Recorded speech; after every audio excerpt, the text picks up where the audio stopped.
Jadi banyak banget teman kita yang muncul notifikasi ini karena dia pelatihan pertama itu ngambil pelatihan di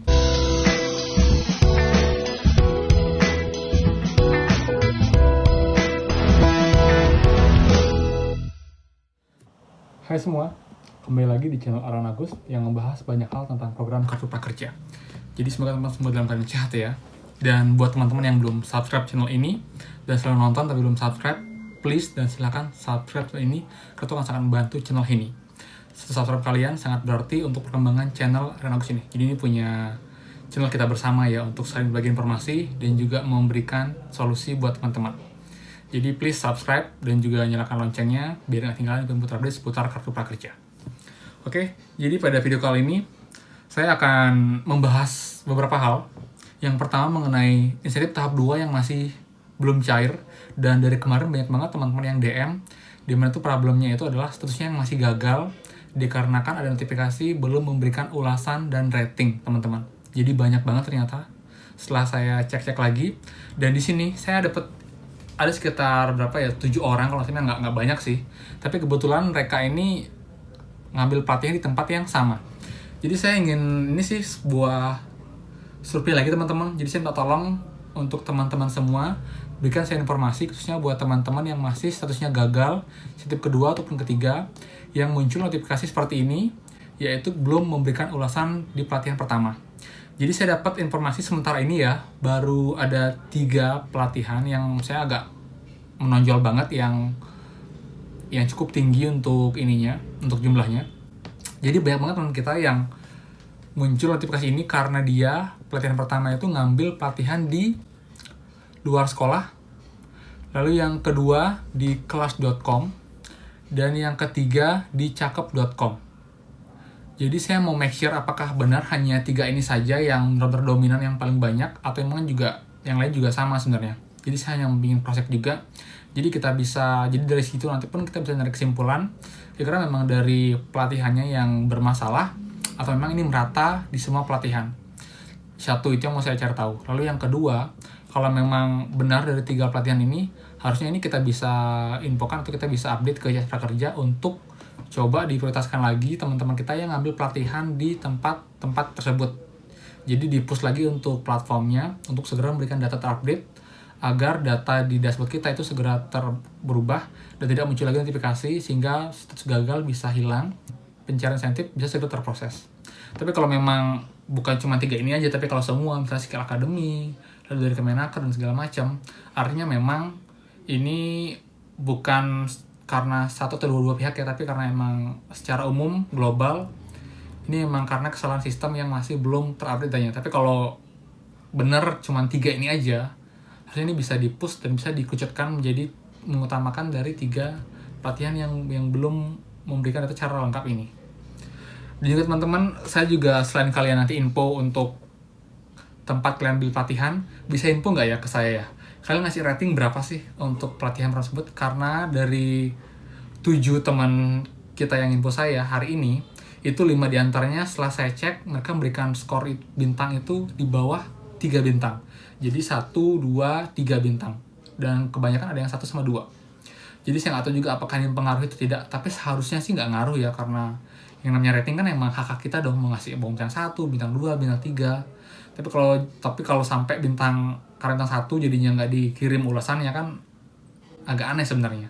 Seperti chat saya dengan salah satunya, dia ngasih bintang 1 dan saya sambil bercanda sih, atau mungkin karena bintangnya 1 ya sampai nggak di-update ya. Jadi kita nggak tahu juga sih.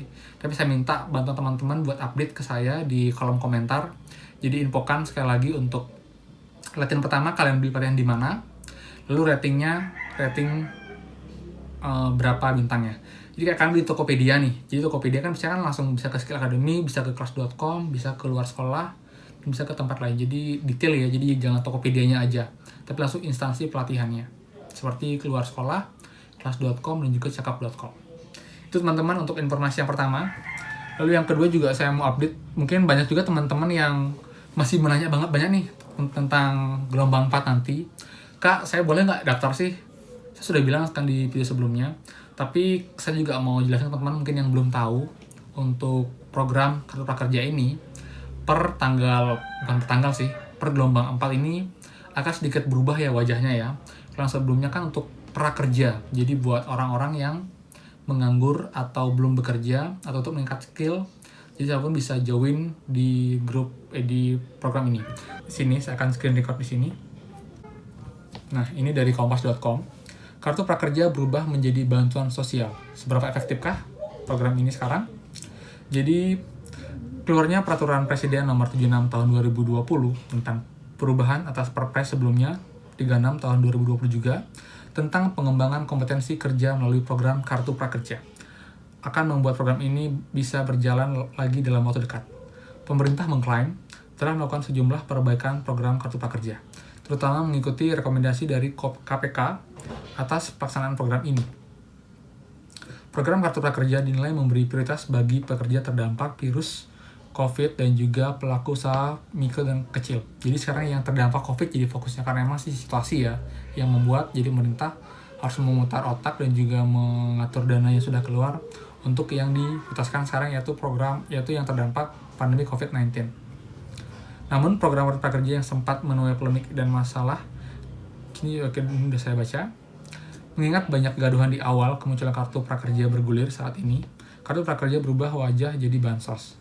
Eko Listianto, Wakil Direktur Lembaga Peneliti IDNEF, menyebutkan jika menilik fungsi Kartu Prakerja yakni untuk meningkatkan skill, sementara bansos lebih ke arah bantuan dasar bagi warga yang terdampak pandemi. Maka harapan tujuan Kartu Prakerja menjadi bansos ini bisa menjadi tepat sasaran. Mengenai keterlibatan perusahaan platform digital yang dulu banyak dikritik karena adanya konflik kepentingan, pemerintah memberi solusi dengan keterlibatan BUMN, BUMD, dan swasta lainnya. Hal ini dinilai untuk menekan adanya konflik kepentingan dan memberi ruang bagi yang lain untuk terlibat dan berkontribusi. Eko Listianto juga menyebutkan jika sejumlah pelatihan-pelatihan online yang tersedia saat ini masih menjadi tantangan karena banyak sekali pelatihan yang membutuhkan praktek langsung secara offline atau tatap muka atau luring ya. Jadi ini juga yang harus kalian pertimbangkan teman-teman. Jadi sekarang jadi program bansos, jadi udah agak beda lagi sekarang mindsetnya untuk Kartu Prakerja ini. Jadi buat teman-teman yang bertanya ke saya apakah layak atau pantas untuk mendaftar gelombang keempat nanti, itu saya kembalikan ke teman-teman semua. Jadi teman-teman bisa menilai diri kalian apakah kalian untuk peraturan yang baru ini apakah kalian masih layak atau masih berhak untuk ikut program ini. Jadi saya nggak bisa bilang bisa ataupun bilang tidak teman-teman. Dan satu berita lagi sih ini dari Tegasku, ini saya nggak tahu sih teman-teman, tapi artikelnya menarik ya. Polemik Kartu Prakerja. Jadi ini 19 Juli ya. Jadi ini kayak opini juga sih dari Melisa.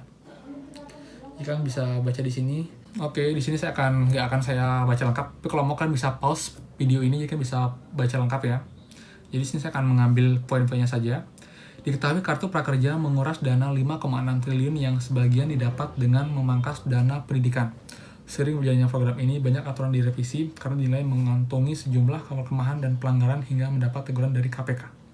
Namun berita yang baru-baru ini diturunkan kompas.com bahwa Indonesia Corruption Watch atau ICW menilai Presiden Joko Widodo melenggangkan pelanggaran yang terjadi dalam program Kartu Prakerja dengan memberikan Perpres terbaru yaitu nomor 76 tahun 2020 tentang perubahan atas peraturan Presiden sebelumnya.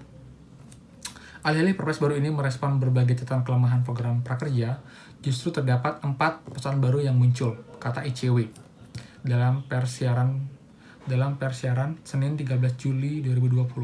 Semisal aturan Perpres nomor 76 lewat pasal 31B, Jokowi dianggap sewenang-wenang dengan memberikan impunitas kepada Komite Cipta Kerja dan manajemen pelaksana. Sementara KPK berdasar hasil kajian melihat ada 5 dari 8 platform digital yang memiliki kepentingan karena sekaligus bertindak sebagai lembaga pelatihan.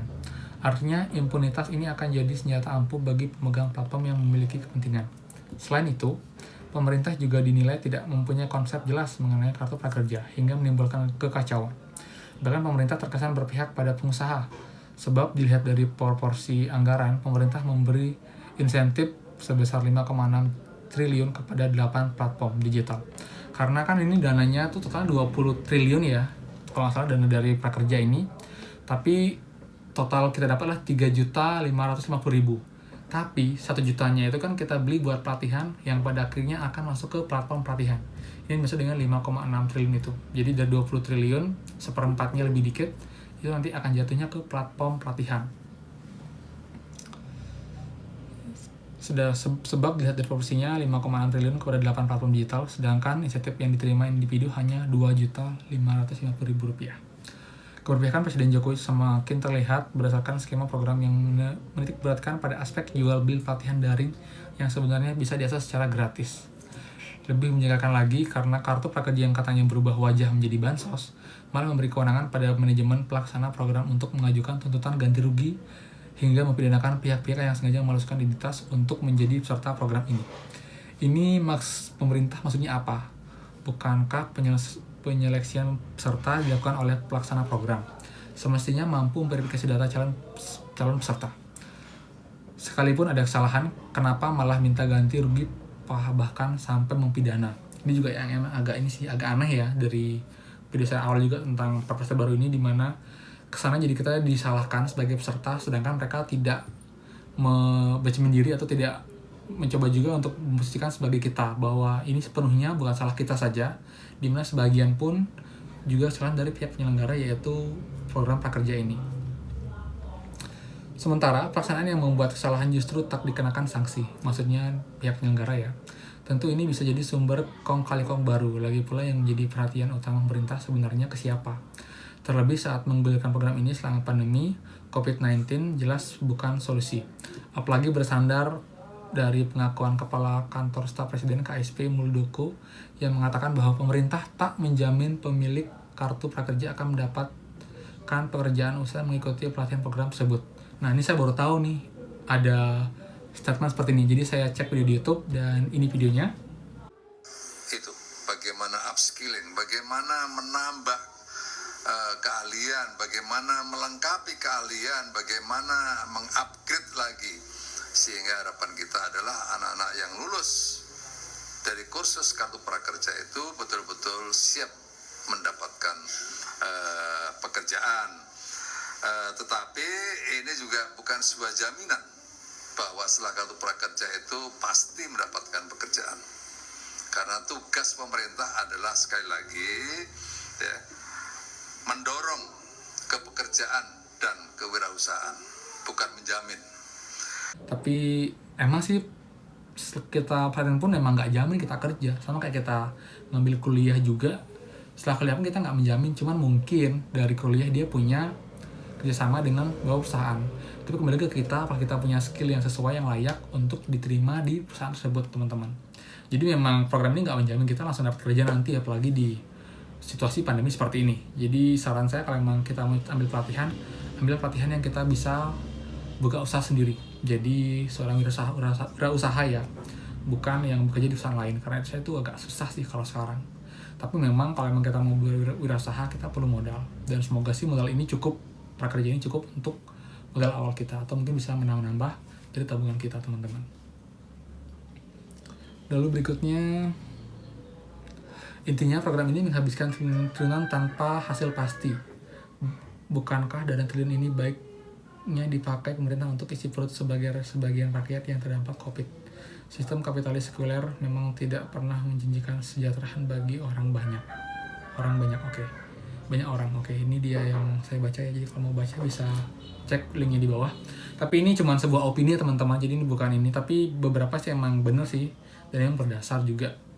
Tapi terus terang saya nggak sepenuhnya menyalahkan pemerintah, karena ini semuanya kembali ke kita sendiri sebenarnya. Jadi nggak pemerintah salah sepenuhnya, nggak juga kita sebagai peserta salah sepenuhnya. Jadi ini semua punya porsinya masing-masing. Itu sih teman-teman, semoga itu bisa membantu juga teman-teman untuk berpikir lagi buat yang mau ikut gelombang 4, apakah kalian merasa kalian layak atau tidak. Kalian yang bisa menilai diri kalian sendiri dengan kondisi kalian sekarang. Jadi itu aja sih untuk video kali ini. Dan kalau memang ada pertanyaan, jangan ragu buat komen di bawah. Dan kalau memang urgent banget bisa DM saya di @aaronagus, di Instagram saya bisa DM di sana. Dan terima kasih buat support sama teman-teman. Jadi please info saya mengenai pelatihan yang kalian ikuti di pelatihan pertama, yang masih ada notifikasi belum memberikan ulasan. Jadi itu aja, terima kasih banget, dan kalau ada salah kata saya mohon maaf, dan sampai jumpa lagi di next video. Dadah.